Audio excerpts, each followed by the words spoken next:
আসসালামু আলাইকুম, আরহা কিচেনে আপনাদের স্বাগতম। আজকে চলে এসেছি আরেকটা নতুন রেসিপি নিয়ে। আজ আমি আপনাদের দেখাবো কচু দিয়ে ইলিশ মাছ রান্না। এখানে আমি কিছু কচু কেটে ভালো করে ধুয়ে নিয়েছি, আর এদিকে একটা ইলিশ মাছ আমি কেটে ভালো করে ধুয়ে নিয়েছি। এখন আমি মাছটা ভেজে নেব। তাই প্রথমেই দিচ্ছি 1 চা চামচ লবণ, হাফ চামচ হলুদ গুঁড়া আর হাফ চা চামচ মরিচ গুঁড়া।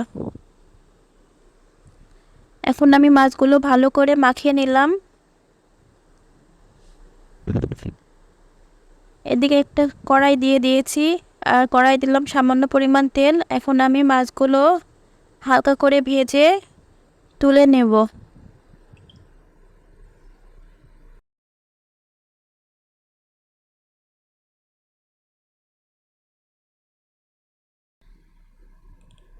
এই তেলের মধ্যে আমি সামান্য পরিমাণ তেল দিয়ে একটা বড় পেঁয়াজ কুচি দিয়ে দিলাম, আর 7-8টা কাঁচামরিচ দিলাম। আর এখানে আমি 1 চা চামচ হলুদ গুঁড়া দিলাম, দিয়ে সামান্য পরিমাণ পানি দিলাম। এখন আমি গুঁড়া মশলা দিলাম 1 চা চামচ ধনিয়া গুঁড়া। বাটা মশলার জন্য আমি প্রথমেই দিচ্ছি 4 চা চামচ পেঁয়াজ বাটা,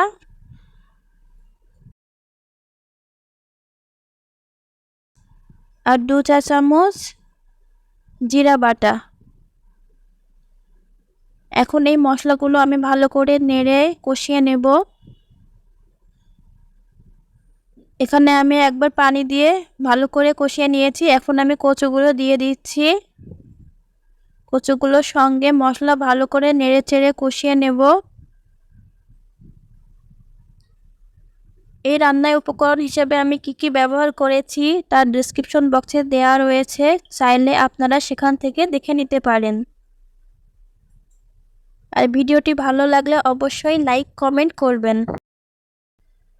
কচুগুলো ভালো করে কষানো হয়ে গেলে আমি ঢাকনা দিয়ে ঢেকে দেব।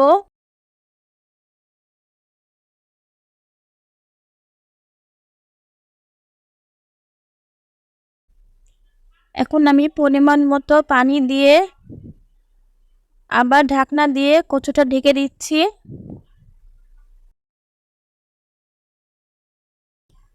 দেখুন কচুগুলো খুব ভালোভাবে কষানো হয়ে গিয়েছে।